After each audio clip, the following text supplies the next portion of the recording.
नमस्कार, आप देख रहे हैं न्यूज़ वन इंडिया और मैं हूं आपके साथ मोना। आपको बता दें कि आज जो बुजुर्ग हैं, दिल्ली के जो बुजुर्ग हैं, उनके चेहरे पर खुशी और खुशी इस बात की है कि अब जो है उनकी पेंशन जो है वो फिर से आई है और कुछ दिनों के लिए रुक रही थी। हमारे साथ हाजी यूनुस जी हैं। सर, क्या कहेंगे आप? पेंशन जो है वो आई है और बुजुर्गों के लिए बुजुर्ग आज खुश हैं। हाँ बिल्कुल, दिल्ली के बुज़ुर्ग बहुत खुश हैं। जिस तरह से 5-6 महीने से दिल्ली के बुज़ुर्गों की जो पेंशन रुकी हुई थी, वो लोग बहुत परेशानी में थे। बुज़ुर्गों का एकमात्र सहारा जो है उनके अपने पॉकेट मनी का यही था पेंशन का, और 5-6 महीने से जिस तरह से बुज़ुर्गों की पेंशन रुकी हुई थी, ये हमारे माननीय मुख्यमंत्री अरविंद केजरीवाल जी ने उनको रक्षाबंधन का तोहफ़ा दिया। हाजी जी, बहुत सारे जो है वो आरोप लगाए जाते हैं।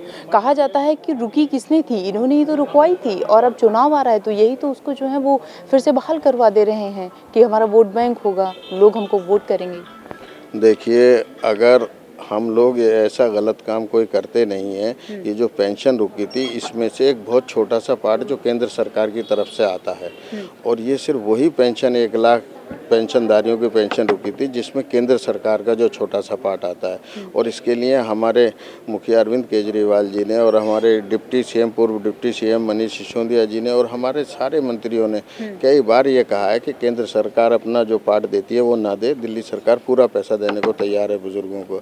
लेकिन उस छोटे से पार्ट को ये रोक कर जो है दिल्ली के बुजुर्गों को परेशान करते हैं। और इसमें जिस तरह से जेल में रहकर माननीय अरविंद केजरीवाल जी ने बुजुर्गों के लिए जो कोशिश करी, ये बुजुर्गों की ज़बानी आप खुद सुन लेंगे कि दिल्ली के बुजुर्ग आज कितने खुश हैं इस चीज़ को लेकर। आप कह रहे हैं कि केंद्र की तरफ से जो है वो बुजुर्गों को परेशान किया जा रहा है, जबकि वो तमाम ऐसी स्कीमें निकालते रहते हैं। वो तो खुद कहते हैं कि हम तो सबका साथ सबका विकास कर रहे हैं, बुजुर्गों के लिए काम कर रहे हैं, महिलाओं के लिए कर रहे हैं। जी, सबका साथ सबका विकास, ये तो आप जनता में जाकर देख लीजिए किस तरह से वो सबका साथ सबका विकास विकास कर रहे हैं।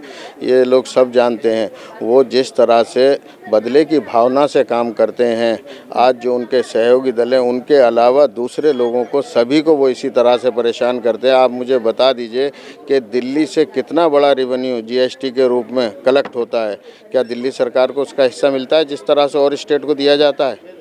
अभी बजट आपके सामने था, तो दिल्ली को परेशान करने की वो कोई कोशिश नहीं छोड़ती केंद्र सरकार। ये साबित है, अभी बजट से ही साबित हो गया था और हर साल साबित होता है। दिल्ली को क्या मिलता है? मिलता है कुछ, जबकि दिल्ली का हज़ारों करोड़ रुपया बनता है, लेकिन जो दिल्ली का हक बनता है वही नहीं मिलता दिल्ली को। तो ये तो एक बहुत छोटी सी चीज़ है। उनकी तरफ से ये कहा जाता है कि हमने जो है वो दिल्ली को संभाल रखा है, अगर सारी कमान जो है वो अरविंद जी के हाथ में दे देते तब तो अब तक दिल्ली की स्थिति बड़ी खराब हो जाती।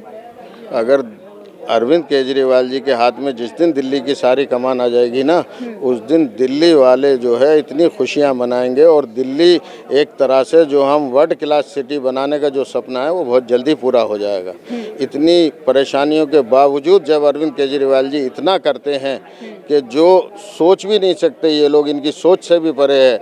आज दिल्ली की आवाम ये सब जानती है कि जेल में रहकर भी अरविंद केजरीवाल जी दिल्ली के कामों को रुकने नहीं दे रहे, दिल्ली की आवाम के कोई काम नहीं रुक रहे। लेकिन जहां हम मजबूर हैं, ये लोग जानबूझकर परेशान करते हैं और दिल्ली के लोगों को इन परेशानियों में डालते हैं। आपने देखा पिछले दिनों किस तरह से मोहल्ला क्लिनिकों के इन्होंने सारी दवाएं रोक दी। मोहल्ला क्लिनिक में जो कंप्यूटर ऑपरेटरों को हटा दिया गया, पर्चे बनाने वाले तक नहीं थे। तो ये सब क्या है? ऐसा क्यों किया जा रहा है? ये दिल्ली की आवाम को परेशान करने के लिए और आम आदमी पार्टी को बदनाम करने की एक साजिश है केंद्र सरकार की तरफ से। ठीक, थैंक यू। तो हम आपको बता दें कि आज 5 महीने बाद जब बुजुर्गों के चेहरे पर खुशी आई, तो सीधा सीधा इनका ये कहना है कि जो जनता है उसको परेशान किया जा रहा है, दिल्ली की आवाम को परेशान किया जा रहा है। अब देखने की बात होगी, चूँकि केजरीवाल जल्दी ही वहाँ आएंगे और वहाँ पर बैठ करके जेल में भी वो अपने काम को रोक नहीं रहे हैं, उसको पूरी तरीके से जारी रख रहे हैं और दिल्ली की जनता उनके साथ है। उनको अब की बार फिर से जो है वो सरकार में लाने की कोशिश करिए, कोशिश ही नहीं वो लाएगी भी, क्योंकि वो जनता जो है वो पूरी तरीके से उनसे खुश है। कैमरा पर्सन अनिकेत मिश्रा के साथ मैं मोना पांडे, दिल्ली।